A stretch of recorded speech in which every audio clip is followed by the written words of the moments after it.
At my wedding, my fiancée refused to hug my farm mother. She said loudly, "Ah, she smells like manure. Keep that peasant away from me." The guests laughed. I didn't. I took the ring back and canceled the wedding instantly. Then I did this. The next day, they fainted when they saw what was in her pocket. I'm glad to have you here. Follow my story until the end and comment the city you're watching from so I can see how far my story has reached. My name is Charles, and I thought I knew what love looked like until the moment my fiancée showed me who she really was. It happened on what should have been the happiest day of my life, in front of 260 guests, when Stephanie looked at my mother and said the words that would end our 3-year relationship forever. The morning of June 15th started exactly as I'd imagined. St. Mary's Church was decorated with white lilies and baby's breath, sunlight streaming through the stained glass windows, casting rainbow patterns across the marble altar. I stood at the front in my navy blue suit, watching as guests filled the wooden pews. My hands were steady, my heart full. After 44 years of living, I'd found the woman I wanted to spend my life with. My mother Margaret sat in the front row wearing the simple blue dress we'd picked out together last month. At 69, she still carried herself with the quiet dignity that came from a lifetime of hard work on our family farm. Her hands, weathered from years of caring for the land, were folded neatly in her lap. She'd driven the 3 hours from Willowbrook Farm this morning, and I could see she was nervous but trying not to show it. Stephanie's family occupied the other side of the church like they owned it. Her father wore a suit that probably cost more than my mother made in 2 months selling eggs and vegetables at the farmer's market. Her mother dripped in jewelry, each piece carefully chosen to display their wealth. They'd made it clear from the beginning that they tolerated my background but didn't particularly approve of it. The music began and Stephanie appeared at the back of the church. She looked stunning in her $10,000 dress, every detail perfect from her professionally styled hair to her diamond-encrusted shoes. She glided down the aisle like she was floating, her smile radiant as our guests stood to watch her approach. Everything was perfect, until it wasn't. The ceremony proceeded without a hitch. We exchanged vows I'd spent weeks writing, promising to love and honor each other through everything life might bring. When the minister pronounced us husband and wife, I kissed her with all the love I had in my heart. The guests erupted in applause, and for that moment the world felt exactly right. But then came the receiving line. Family members and friends approached to offer their congratulations, and I watched proudly as Stephanie gracefully accepted their well wishes. She was in her element. Charming and elegant. Everything I thought I wanted in a partner. My mother waited patiently toward the back, letting others go first, as she always did. When it was finally her turn, my mother approached us with that shy smile she got around Stephanie's crowd. She'd been trying so hard these past 3 years to fit in, to be accepted by people who lived in a completely different world than ours. "Congratulations, you two," my mother said softly, reaching out to embrace me first.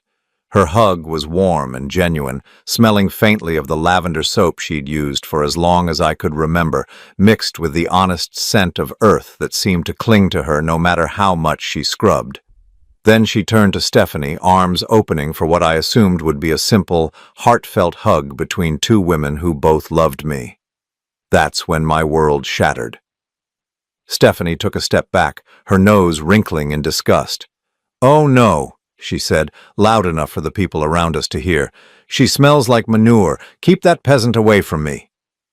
The words hit the air like a physical blow. Conversations around us stopped mid-sentence.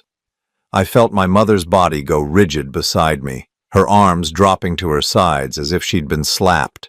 The color drained from her face, but she didn't say a word. She never did when people hurt her. A few of Stephanie's friends let out nervous giggles. Her cousin actually laughed out loud. "Oh my God, Stephanie," she whispered. "You're terrible." But she was smiling when she said it, like it was all just harmless fun. I stood there frozen, watching my mother's face crumble. This woman, who had raised me alone after my father died when I was 12, who had worked 18-hour days to keep our farm running and put me through engineering school, who had never asked for anything except to be treated with basic human dignity. "Stephanie," I said, my voice barely controlled, "apologize to my mother. Right now." She looked at me like I was being ridiculous. "Charles, honestly, she should have cleaned up better before coming. This is our wedding day, not some county fair." More laughter from her side of the family. I looked around at these people I'd been trying to impress for 3 years, watching them treat my mother like she was something to be tolerated at best, mocked at worst. These people who had no idea what real work looked like, who had inherited their wealth instead of earning it. That's when I noticed the envelope in my jacket pocket seemed to burn heavier against my chest. The envelope I'd been carrying around for 2 weeks, the one from my father's lawyer that I hadn't had the courage to open, the one that would change everything if what I suspected was true. "Take off the ring," I said quietly. Stephanie blinked. "What?" "Take off the ring, this wedding is over." The church fell completely silent, 260 people holding their breath, watching a groom destroy his own wedding in real time. Stephanie's mouth fell, open, her carefully applied makeup suddenly looking garish under the harsh reality of the moment. "Charles, you're being ridiculous," she stammered. "It was just a joke. Can't she take a joke?" I looked at my mother, still standing there with her dignity intact despite the humiliation.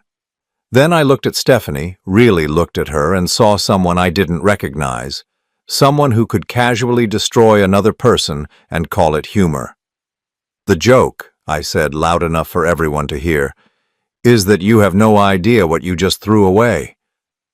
I reached into my jacket and pulled out the sealed envelope, the one that had been burning a hole in my pocket for 14 days, the one I'd been afraid to open because it might change everything. Now I realized it already had. "But you're about to find out." Stephanie stared at the envelope, her face shifting from confusion to something that looked almost like fear.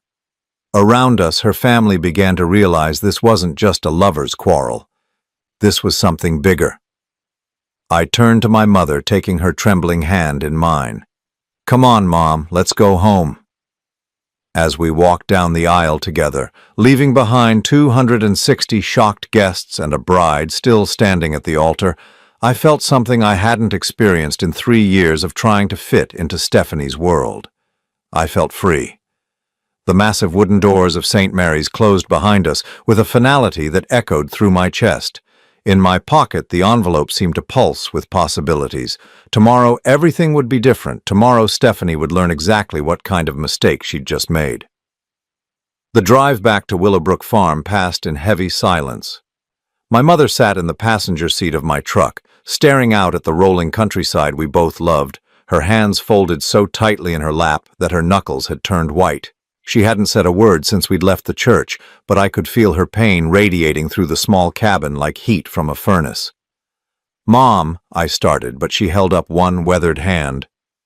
"Don't," she said quietly. "Just don't, Charles. I'm fine." But she wasn't fine. I could see it in the way her shoulders curved inward, like she was trying to make herself smaller, invisible. It was the same posture she'd adopted when my father's family had treated her like an outsider 45 years ago, when they'd made it clear that a farmer's daughter wasn't good enough for their son. The same way she'd looked when my father died and left her to face their judgment alone. I pulled into our gravel driveway, the familiar crunch of stones under the tires, usually a comforting sound. Tonight it felt hollow. The farmhouse sat exactly as we'd left it this morning, white clapboard siding gleaming in the evening sun, red barns standing proud against the green fields that stretched to the horizon. Home. The place where I'd learned what real values looked like. My phone had been buzzing non-stop since we'd left. The church. Text after text, call after call. I'd ignored them all, but now curiosity got the better of me. 23 missed calls from Stephanie, 15 text messages, voicemails backing up so fast my phone could barely keep up. The texts started apologetic. "Charles, please come back, we can work this out." Then turned desperate. "You're embarrassing me in front of everyone. This is childish." And finally landed on angry. "You just ruined the most important day of my life over nothing." Nothing. Over nothing. She thought humiliating my mother in front of 260 people was nothing. but it was the voicemail from her father that made my blood run cold. "Charles, this is Richard. Look, I understand you're upset, but you need to think about this rationally. Stephanie is emotional right now, but she'll calm down. The important thing is that you two have a future together. We've invested too much in this relationship for you to throw it away over some misunderstanding. Call me. We need to talk." Invested too much? Like our relationship was a business deal they'd been funding. I was about to delete the rest when one more message caught my attention. This one from Stephanie's sister, Emma, who'd always seemed different from the rest of her family, more genuine. "Charles, I think there's something you should know about what Stephanie's been saying. Can you call me? It's important." My mother had disappeared into the kitchen, doing what she always did when she was upset, cooking. I could hear pots clattering, the familiar sounds of her trying to work through her pain by keeping her hands busy. The smell of her cornbread drifted through the house, a scent that had been the backdrop of my entire childhood. I called Emma back. "Charles, thank God," she answered on the first ring. "Are you okay? What you did today, that took guts. What did you want to tell me?" There was a long pause.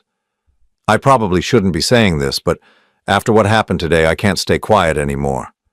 Stephanie's been talking about your mother for months, about what she plans to do after you're married. My grip tightened on the phone. What kind of plans? She wants to put her in a home, Charles, a facility. She's been researching places, talking to lawyers about how to make it happen. She thinks your mother is getting too old to live alone on the farm, and she doesn't want the burden of taking care of her. The words hit me like a punch to the gut. What? She said once you're married, she'll have influence over family decisions. She's been planning to convince you that it's for your mother's own good. There's more, Charles. She's been talking about selling the farm. She thinks it's a waste of valuable land that could be developed. I sank into my father's old chair, the leather worn smooth by decades of use. The chair where he'd taught me about responsibility, about taking care of family, about the value of honest work. The same chair where he'd made me promise, right before he died, that I'd always take care of my mother. She doesn't understand, Emma continued, her voice getting more urgent. She thinks your mother is just some poor old woman sitting on worthless farmland. She has no idea what that property is actually worth, does she? What do you mean?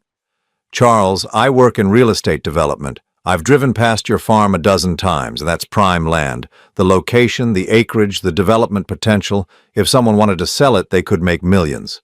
Stephanie thinks she's going to inherit some rundown farm. She has no clue what she'd actually be getting. But I did know. I knew because of the envelope still burning in my jacket pocket. The envelope I'd finally worked up the courage to open during the drive home. The envelope that contained documents proving that my quiet, humble mother owned $12.5 million worth of prime agricultural and development land.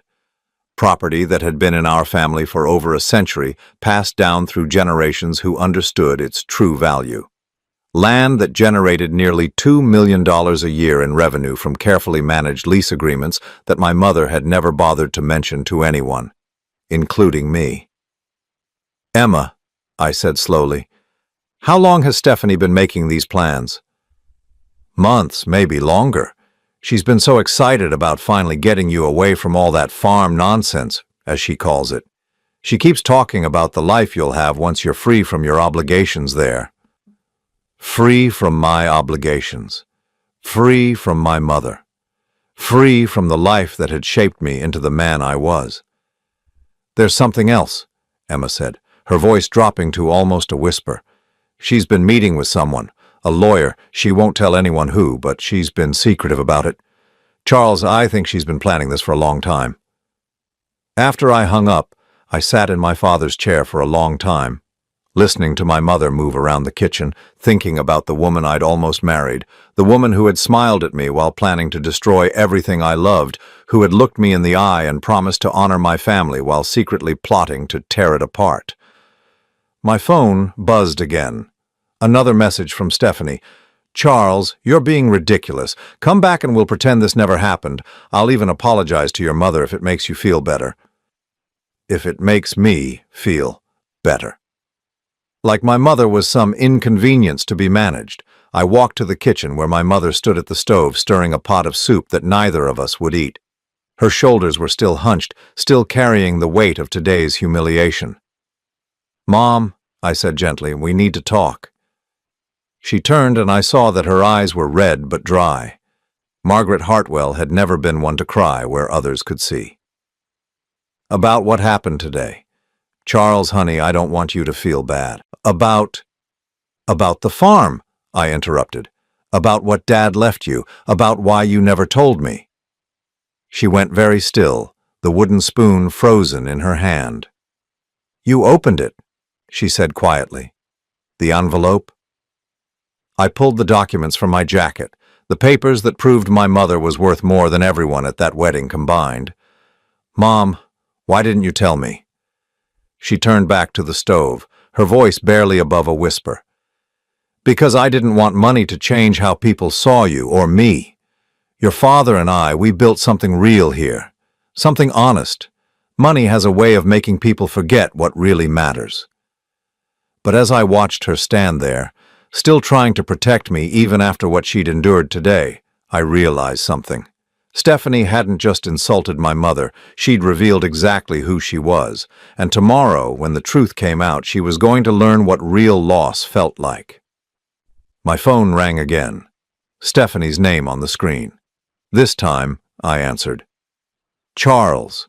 Stephanie's voice came through the phone, sugar-sweet and calculated. "Baby, I've been thinking about what happened today. I know I was stressed and maybe I said some things I didn't mean. Why don't you come back? Everyone's waiting for you at the reception." I looked at my mother, still standing at the stove with her back to me, her whole body tense as she listened to the conversation.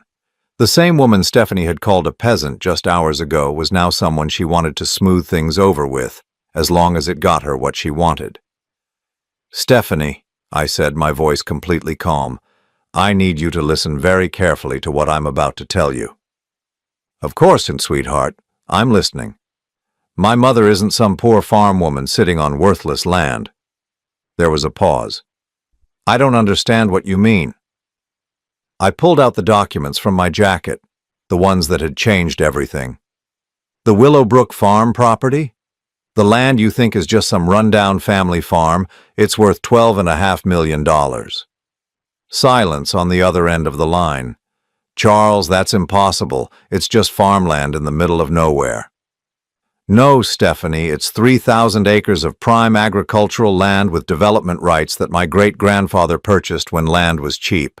It's currently leased to sustainable agriculture companies and generates nearly $2 million in annual revenue. My poor peasant mother is worth more than your entire family combined." I heard her breath catch. "You're lying." "Am I?" "The woman you just humiliated in front of 260 people owns one of the largest private agricultural holdings in 3 counties. The woman you called a peasant could buy and sell your father's business without thinking twice about it." My mother turned around, her eyes wide. Even she hadn't known the exact current value. The lawyer's letter had contained updated appraisals and market assessments that painted a picture of wealth beyond what either of us had imagined. "That's..." Stephanie's voice had gone very quiet. "That's not possible. You never said anything about money. You drive an old truck. You live in that tiny house. If your family has money, why do you live like that?" "Because unlike your family, we understand the difference between having money and being owned by it. My mother chose to live simply because she values the land, not the profit it generates." There was a long pause. When Stephanie spoke again, her voice had changed completely. Gone was the dismissive tone, replaced by something desperate and calculating. "Charles, baby, I think there's been a misunderstanding. I was just nervous about the wedding. You know how stressed I get. I would never intentionally hurt your mother. She's family now." "No," I said quietly. "She's not your family because there isn't going to be a wedding, because I know about your plans." "What plans?" "The nursing home, Stephanie, the lawyers you've been meeting with, your plans to have my mother declared incompetent so you could take control of her property." The silence stretched so long I thought she'd hung up.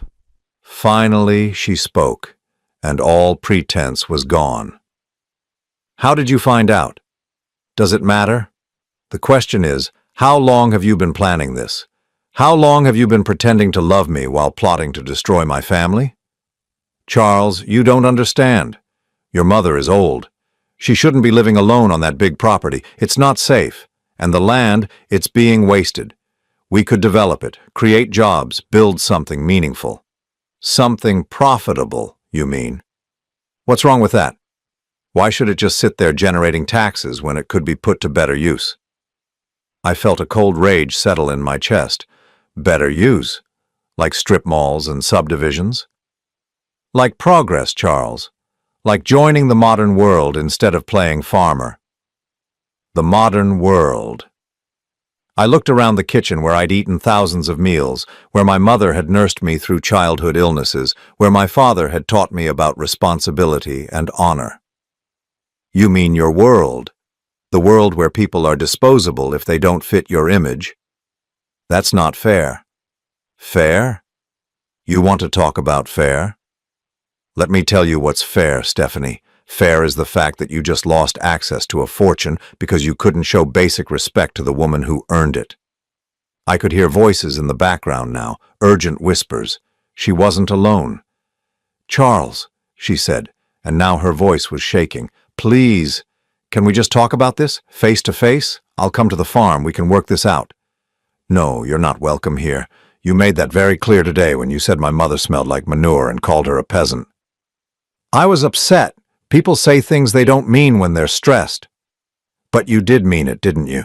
You've been looking down on my family for 3 years. The only thing that's changed is now you know what you lost. The voices in the background were getting louder now. I could make out her father's voice, sharp and demanding. Her mother saying something about damage control. My family wants to speak with you, Stephanie said. I'm sure they do. Charles, please, don't do this. We can fix this. Whatever you want, we can work it out. What I want, I said, looking at my mother who was watching me with something that looked like pride, is for you to never contact my family again. You can't be serious over one comment, one mistake. It wasn't a mistake, Stephanie. It was who you really are. I could hear her father in the background now, clearly agitated. Give me the phone, he was saying. Let me talk to him. Charles, Stephanie's voice was desperate now. My father wants to speak with you. He thinks we can resolve this like adults. Tell your father that adults don't humiliate elderly women at weddings. Adults don't plot to steal family property. Adults don't call people peasants for working with their hands. Please, Charles, don't throw away 3 years over this. I'm not throwing anything away. You already did that. I hung up before she could say anything else. The kitchen fell quiet except for the gentle bubbling of the soup on the stove. My mother stood there looking at me with tears in her eyes, but this time they weren't tears of humiliation. I'm proud of you, she said quietly. Mom, I'm sorry. I should have known what she was planning. I should have protected you better. She crossed the kitchen and took my hands in hers, the same hands that had worked this land for 40 years, that had built something real and lasting while people like Stephanie chased appearances and status. You did protect me, she said. You chose what was right over what was easy. That's more than most people would do. My phone was buzzing again, but I ignored it. Let them panic. Let them realize what they'd lost. Tomorrow, when word got out about what had really happened at the wedding, when people learned that Stephanie had insulted one of the wealthiest women in 3 counties, the social consequences would be devastating. But tonight, I sat in the kitchen with my mother, eating her cornbread and listening to her tell stories about my father, about how they'd built this life together one honest day at a time. For the first time in 3 years, I felt like I was home. Outside, the sun set over land that had been in our family for generations, land that would stay in our family for generations to come, land that Stephanie would never touch, never develop, never destroy. The phone rang again. This time it was a number I didn't recognize. I didn't answer it. But something told me that tomorrow was going to be very interesting. The morning after what should have been my wedding day arrived with the kind of crisp June air that made everything seem possible. I'd slept better than I had in months, finally free from the anxiety I hadn't even realized I'd been carrying. But that peace was shattered at 7:30 when my phone rang. It was Emma again. Charles, you need to get to Stephanie's apartment right now. I was already pulling on my clothes. What's wrong? She's gone. Left sometime last night, but she didn't take everything with her, and what she left behind, Charles, you need to see this." 20 minutes later, I was standing in the doorway of the luxury apartment that Stephanie's parents had been paying for. $2,800 a month for a place that was all marble countertops and designer furniture, the kind of space that looked impressive but never felt like home. Emma met me at the door, her face grim. She cleared out fast. Most of her clothes are gone, her jewelry, her passport, but she left her desk. The desk was a mess of papers, like someone had rifled through drawers in a hurry. But what caught my attention was what was spread across the top. Documents with my mother's name on them, legal papers I'd never seen before. "I called you the second I found these," Emma said, handing me a folder. "Charles, I think your ex-fiancée has been busier than any of us realized." I opened the folder and felt my blood run cold. Inside were photocopied documents that appeared to show my mother signing papers that gave Stephanie power of attorney over her affairs, papers dated just 2 weeks ago. "These are forgeries," I said immediately. "My mother would never sign anything like this." "I know," Emma said quietly, "but look at the next page." It was a medical evaluation form, supposedly filled out by a Dr. Harrison Matthews at Riverside Medical Center. The form declared that Margaret Hartwell, age 69, was showing signs of dementia and memory loss severe enough to impact her decision-making abilities. It recommended that she be placed under the care of a qualified guardian. My hands were shaking as I read the lies typed in neat professional rows. Confusion about dates and times, inability to manage finances, declining personal hygiene. Every word was a fabrication, but it was written with the authority of a medical professional. "There's more," Emma said, pulling out another document. This one was from a lawyer's office, Brennan, Foster and Associates. It outlined a plan to have my mother declared incompetent and place her in Sunset Manor, a full-care facility for seniors with cognitive decline. The cost? $8,000 per month. Nearly $100,000 per year to warehouse my mother in a place that would slowly strip away her dignity and independence. "Emma?" I said, my voice barely steady. "How did you know to look for these?" She sank into Stephanie's white leather chair, running her hands through her hair. "Because I helped her research the lawyer. She told me she was doing some financial planning that she wanted to make sure your mother would be taken care of as she got older. I thought she was being thoughtful." "When?" 3 months ago.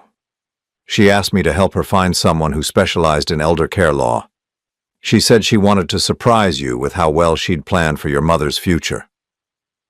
Emma's voice cracked. "Charles, I'm so sorry. I had no idea what she was really planning." I flipped through more papers, each one more damning than the last. There were floor plans for residential developments with names like Hartwell Commons and Willowbrook Estates, marketing materials that described luxury living on historic farmland, financial projections that estimated profits in the tens of millions. "She had it all figured out," I said, more to myself than to Emma. "Get married, have mom declared incompetent, put her in a facility, sell the land for development." "The medical evaluation is fake," Emma said. "It has to be.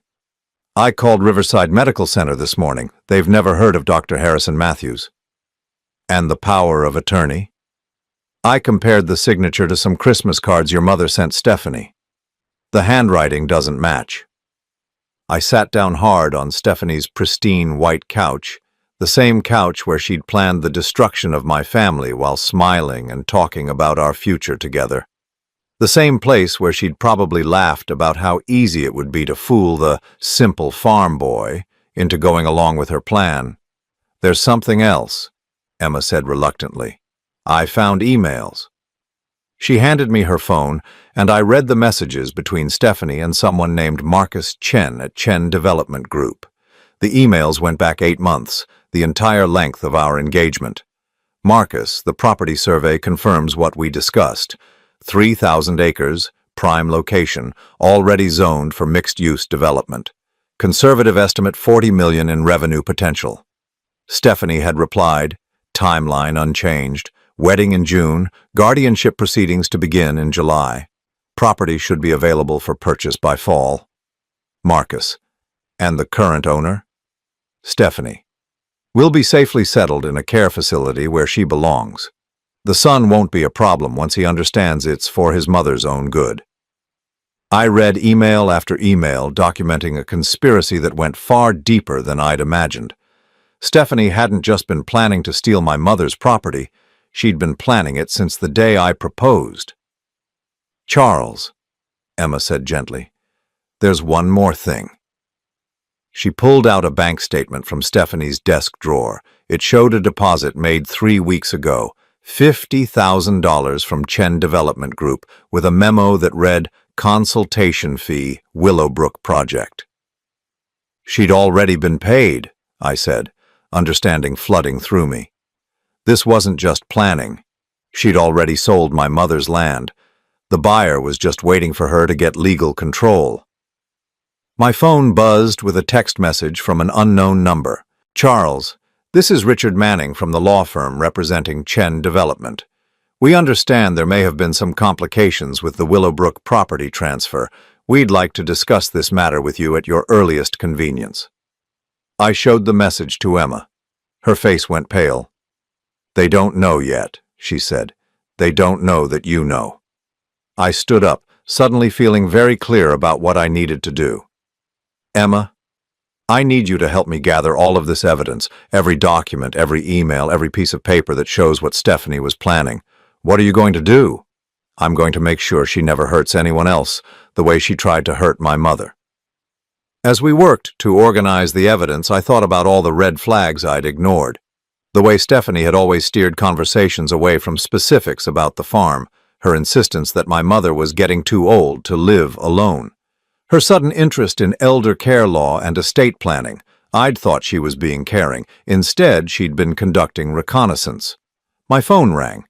The caller ID showed Stephanie's number, but when I answered, it was her father's voice. Charles, we need to talk. Man to man. There are things about this situation you don't understand. Actually, Richard, I understand perfectly. Your daughter has been planning to steal my mother's property since the day we got engaged. She forged documents, bribed doctors, and sold land that doesn't belong to her. Silence on the other end of the line. I have all the evidence, I continued. The fake medical evaluations, the forged power of attorney documents, the emails with Chen Development, the $50,000 payment she already received, all of it. Charles, Richard's voice was very careful now, I think there may be some misunderstanding. The only misunderstanding was mine. I actually believed your daughter loved me. She does love you. This whole thing, it got out of hand, but her intentions were good. She just wanted to secure your future. By stealing from my mother? By making sure you weren't tied down to a failing farm forever. The casual cruelty of his words hit me like a physical blow. Even now, even caught red-handed, they still saw my mother as nothing more than an obstacle to their plans.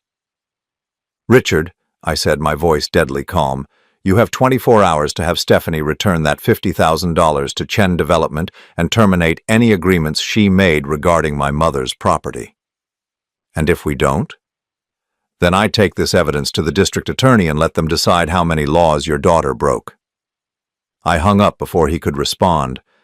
Emma was staring at me with something like awe. You're really going to do it, she said. You're going to destroy them. No, I said, looking at the pile of evidence that proved just how far Stephanie had been willing to go. They destroyed themselves. I'm just making sure everyone knows it. The afternoon sun was streaming through Stephanie's floor-to-ceiling windows, illuminating the luxury apartment that had been paid for with money meant to fund my mother's imprisonment. But by tomorrow, that would all be over. Stephanie had gambled everything on a wedding that would give her access to a fortune. Instead, she'd lost everything, her fiancé, her family's reputation, and quite possibly her freedom. As Emma and I loaded the evidence into boxes, I felt something I hadn't expected to feel. Grateful. Grateful that Stephanie had shown her true nature before it was too late. Grateful that my mother's dignity was intact.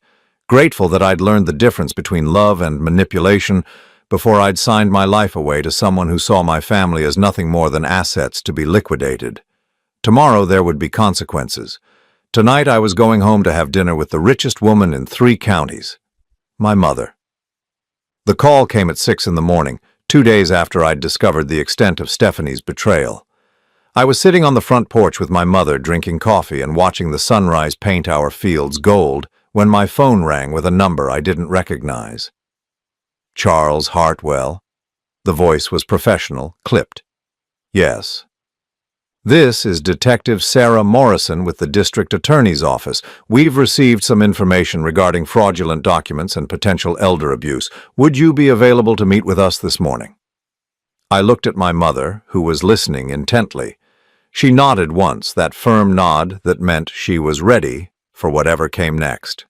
Yes, Detective. We'll be there. 2 hours later, my mother and I sat across from Detective Morrison and Assistant District Attorney James Walsh in a sterile conference room that smelled like burnt coffee and official business. Between us lay the evidence Emma and I had gathered: the forged documents, the fake medical evaluations, the emails detailing Stephanie's conspiracy with Chen Development. Mrs. Hartwell, Detective Morrison said gently, can you confirm that you never signed these power of attorney documents? My mother adjusted her reading glasses and studied the papers with the careful attention she gave to everything important. Detective, I've never seen these papers in my life. That's not my signature. And you've never been examined by Dr. Harrison Matthews? I've been seeing Dr. Patricia Chen at County General for 23 years. I've never heard of this Dr. Matthews. Ada Walsh leaned forward. Mrs. Hartwell, were you aware that someone had been planning to have you declared mentally incompetent? My mother's jaw tightened. I suspected something was wrong when Stephanie started asking so many questions about my health, about whether I ever got confused or forgot things. She seemed very interested in whether I had anyone helping me manage my finances. What did you tell her? The darn truth. That I manage my own affairs and always have. My mother's voice carried the quiet steel I'd grown up respecting. I may be 69, Detective, but there's nothing wrong with my mind. Detective Morrison made notes while Ada Walsh studied the financial documents. The $50,000 payment from Chen Development seemed to particularly interest him. Mr. Hartwell, Walsh said, when did you first become aware of Miss Stephanie's true financial situation? I thought about the question carefully. I knew her family had money, but I didn't realize how much debt Stephanie herself was carrying until yesterday. Emma found credit card statements showing she owes over $120,000. So the development deal would have solved her financial problems. More than solved them. According to the emails, her cut of the Willowbrook development was supposed to be $10 million. My mother's sharp intake of breath was the only sound in the room for a moment. Mrs. Hartwell, Detective Morrison said, we want you to know that we take elder abuse very seriously. The forged documents alone carry felony charges. Combined with the conspiracy to defraud and the money already changing hands, Miss Manning is looking at significant prison time. How long? I asked. 5 to 15 years, depending on what else we uncover. My phone had been buzzing all morning, but I'd ignored it until now. The screen showed 17 missed calls from various members of Stephanie's family. As if summoned by my thoughts, it rang again. Richard Manning. Charles, I said to Detective Morrison, that's Stephanie's father. Would it help if I answered? Put it on speaker, Ada Walsh said immediately. I hit accept and speaker simultaneously. Hello, Richard. Charles, thank God, we need to talk. This has all gotten completely out of hand. I'm listening. Look, I know Stephanie made some mistakes. We all do, but involving the police, that's going too far. This is a family matter. Detective Morrison and Ada Walsh exchanged glances. Richard, I said calmly, Stephanie forged legal documents and tried to steal my mother's property. That's not a family matter. That's a crime. Charles, please. Think about what you're doing. Stephanie's career, her whole future. You're going to destroy it over what amounts to a misunderstanding. A misunderstanding? She got carried away with planning for your future together. Her intentions were good even if her methods were questionable. My mother leaned toward the phone, her voice carrying the authority of 7 decades of not tolerating nonsense. Mr. Manning, your daughter tried to have me declared mentally incompetent and thrown into a nursing home so she could steal my land. There's nothing questionable about her methods. They were criminal. Silence on the other end of the line. Mrs. Hartwell, Richard's voice was more careful now, I think you may have misunderstood Stephanie's intentions. I understood them perfectly. She called me a peasant who smells like manure and planned to warehouse me in a facility costing $8,000 a month while she sold my family's land for $40 million. We didn't know about the land value, Richard said quickly, and if we had known, you would have treated me with respect? My mother's voice could have cut glass. Mr. Manning, respect isn't something you give people based on their bank account. It's something you give because they're human beings. Another long silence. Charles, Richard tried again. What do you want? Money? We can make this right. Name your price. Detective Morrison was writing furiously now. Richard, I said, I want Stephanie to face the consequences of her actions. I want her to understand that she can't destroy people's lives for profit, and I want you to know that your money can't fix this. You're making a mistake. My family has influence in this town. We can make your life very difficult. Ada Walsh leaned toward the phone. Mr. Manning, this is Assistant District Attorney James Walsh. I'm recording this conversation, and what you just said sounds very much like a threat. I'd advise you to choose your next words carefully. The line went dead immediately. Well, Detective Morrison said dryly, that was illuminating. By noon, news of Stephanie's arrest was spreading through our small town like wildfire. My phone was ringing constantly with calls from friends, colleagues, and people I hadn't spoken to in years. Everyone wanted to know if the rumors were true. The most satisfying call came from Marcus Chen at Chen Development. Mr. Hartwell, I believe there's been some confusion about our agreement with Miss Manning. We'd like to discuss returning the consultation fee and terminating our development plans. Mr. Chen, I said, there's no confusion. Miss Manning tried to sell you property she didn't own using forged documents. I'd suggest you contact your lawyers. Please, Mr. Hartwell, we had no idea the documents were fraudulent. We were operating in good faith. I'm sure you were. But the land isn't for sale. It never was, and it never will be. That afternoon, Emma called with news that shouldn't have surprised me, but still did. Charles, you need to know what's happening with Stephanie's family. They're completely falling apart. What do you mean? Her mother is furious, not at you, at Stephanie. Apparently she used family money to make that initial payment to Chen Development without telling anyone. She stole from her own parents to fund her scheme. I sat down heavily in my father's chair. How much? $50,000 from her trust fund, plus another $30,000 from her mother's jewelry collection. She sold pieces and claimed they were stolen. The insurance company is investigating. So she didn't just try to rob my mother, she robbed her own family too. It gets worse. Her father's business partners found out about the criminal charges. They're forcing him to step down from the company board, something about not wanting to be associated with a family involved in elder abuse. As Emma spoke, I realized that Stephanie's downfall was complete.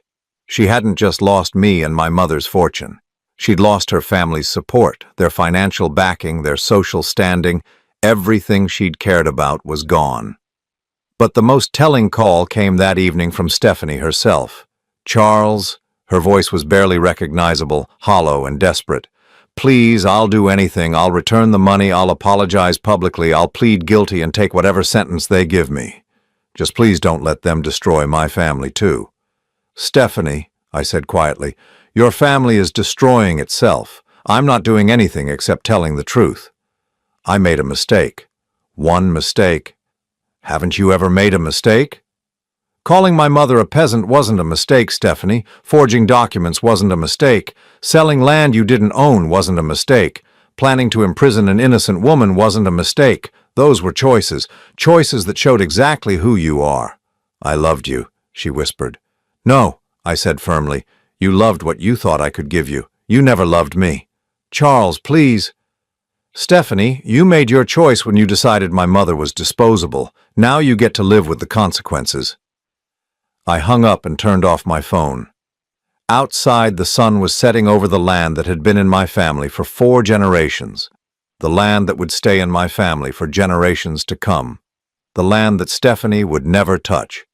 My mother appeared in the doorway with 2 glasses of sweet tea, her usual solution for difficult days. "How are you feeling?" she asked. "Free," I said, and meant it. Tomorrow would bring more legal proceedings, more questions, more consequences for Stephanie's actions, but tonight I was exactly where I belonged. Home.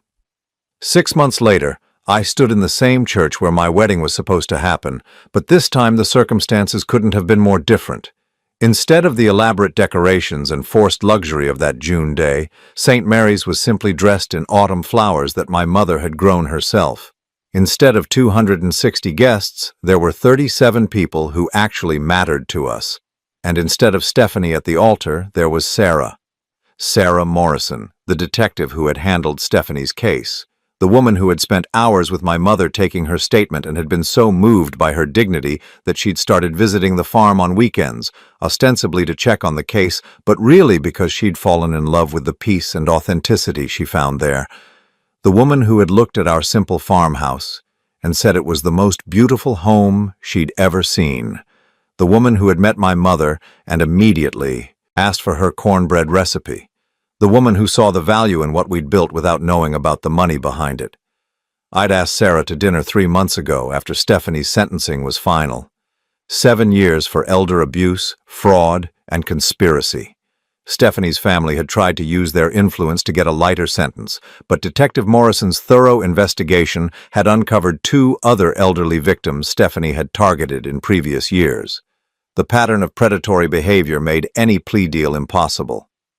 Sarah had accepted my dinner invitation, but only after making it clear that she was interested in Charles the engineer, not Charles the heir to millions. "I need you to know," she'd said that first night over coffee at Miller's Diner. "I would have been just as interested if your mother had been a poor woman with 3 acres instead of a wealthy woman with 3,000. "How do I know that's true?" "Because," Sarah had smiled, "I've been buying my vegetables from her farmer's market stand for 2 years, and I fell a little bit in love with your family every Saturday morning, long before I knew about the money." That's when I knew Sarah was different. She'd seen the real value in what we had, the love, the loyalty, the connection to something bigger than ourselves, before she knew about the financial worth. Now, as I watched her walk down the aisle in a simple blue dress that brought out the color of her eyes, I felt what I should have felt 6 months ago. Complete peace, total certainty, the knowledge that I was choosing exactly the right person for exactly the right reasons.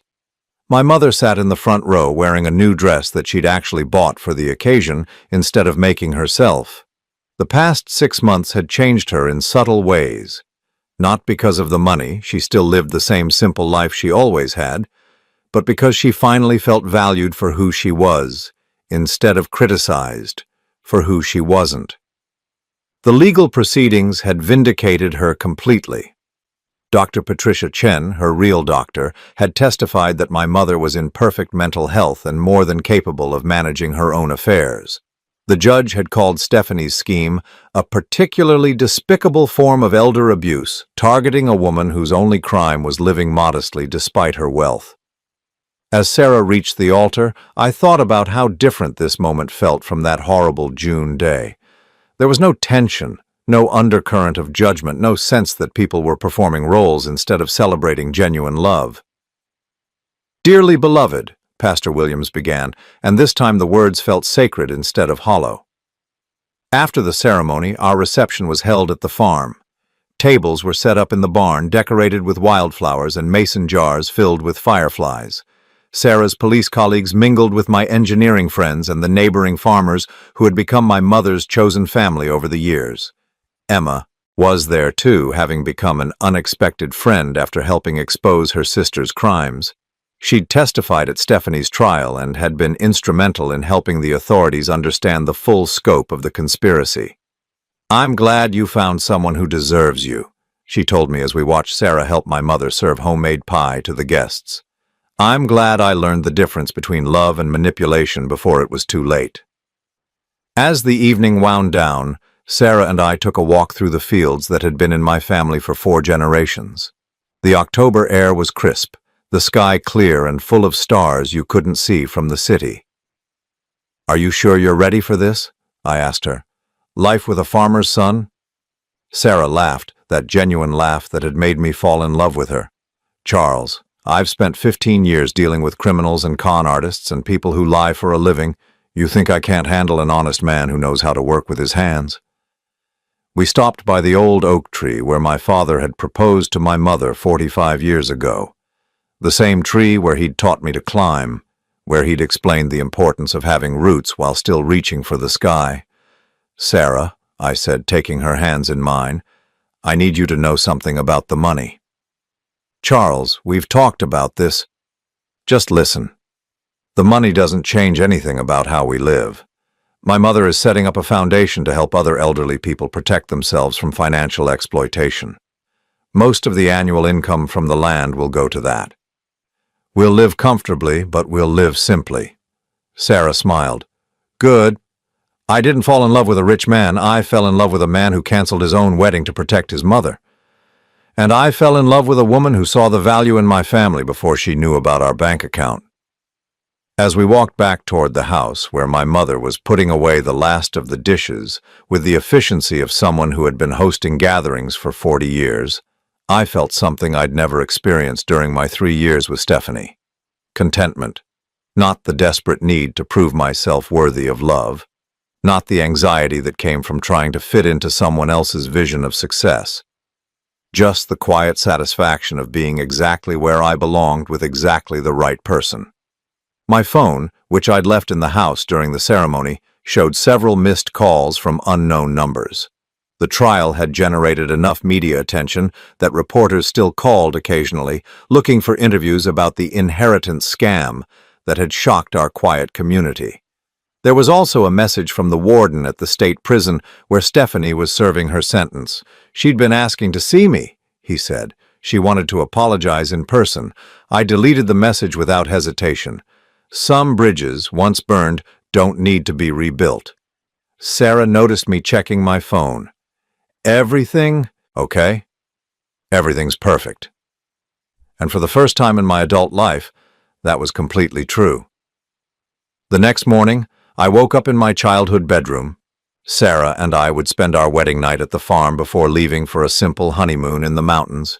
To the smell of my mother's coffee and the sound of women's laughter from the kitchen, I found my mother and my new wife sitting at the kitchen table that had been the center of my world for 44 years, planning improvements to the foundation that would help other families avoid what we'd almost gone through.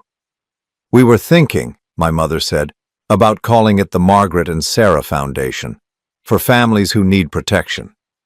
"Just promise me," I said, sitting down with my own cup of coffee, "that whatever we build, we keep it simple, keep it real." "Charles," Sarah said, reaching across the table to take my hand, "we wouldn't know how to do it any other way." Outside, the autumn sun was rising over land that had been in my family since my great-great-grandfather had the vision to purchase 3,000 acres when no one else understood its value. Land that had supported 4 generations of Hartwells and would support 4 more. Land that Stephanie had seen only as profit potential, but that Sarah understood was something much more precious. Home. 3 years later, I got one final call about Stephanie. She was being released on parole, having served her minimum sentence. The caller was her parole officer, letting me know as a courtesy that she'd been assigned to a halfway house in a city 200 miles away. "She won't be allowed to contact you or your family," he assured me, "and she's required to attend counseling for financial crimes and manipulation disorders." I thanked him and hung up, then walked to the window where I could see Sarah teaching our 6-month-old daughter to walk in the garden my mother had planted. 3 generations of Hartwell women, each one teaching the next about the value of authentic love and honest work. Stephanie was someone else's problem now. She always had been, really. I'd just been too blinded by what I thought was love to see it. But now I knew the difference. Love wasn't manipulation disguised as care. Love wasn't conditional on your usefulness to someone's plans. Love wasn't something you had to earn by being someone you weren't. Love was Sarah falling asleep, reading farming magazines because she wanted to understand my world.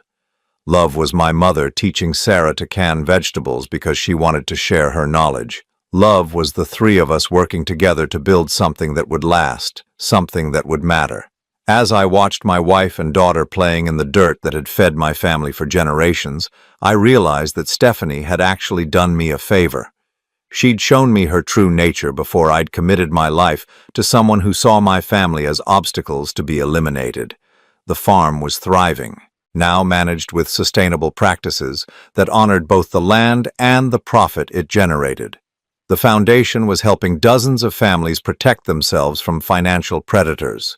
Sarah had taken early retirement from the police force to focus on advocacy work and raising our daughter on the land that would someday be hers.